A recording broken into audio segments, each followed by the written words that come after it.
أعوذ بالله من الشيطان الرجيم. بسم الله الرحمن الرحيم.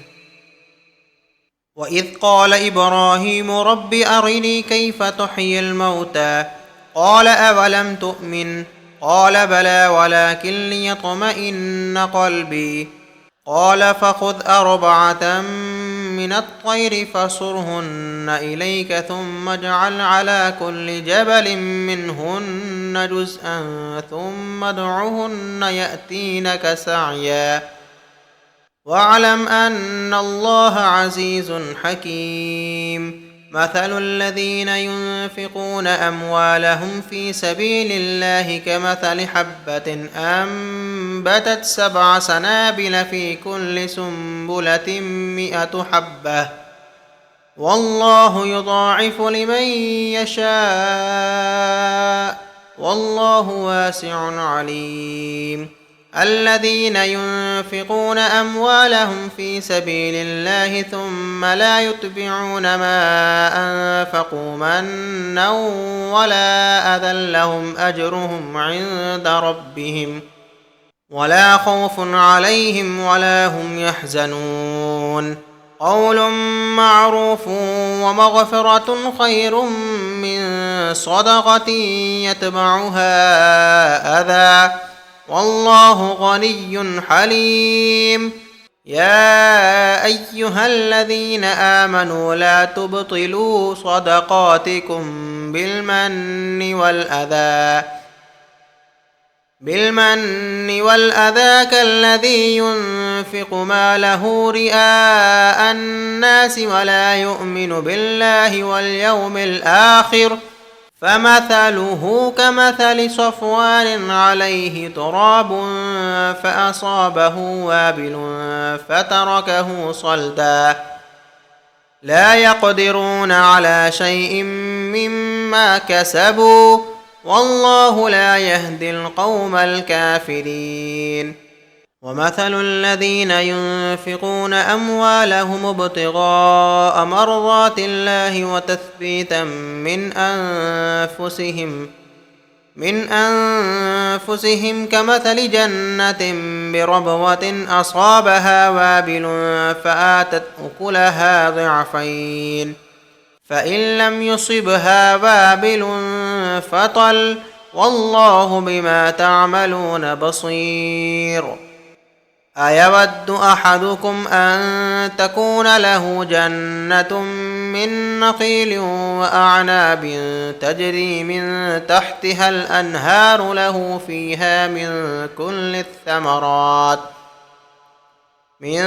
كل الثمرات وأصابه الكبر وله ذرية ضعفاء فأصابها إعصار فيه نار فاحترقت كذلك يبين الله لكم الآيات لعلكم تتفكرون.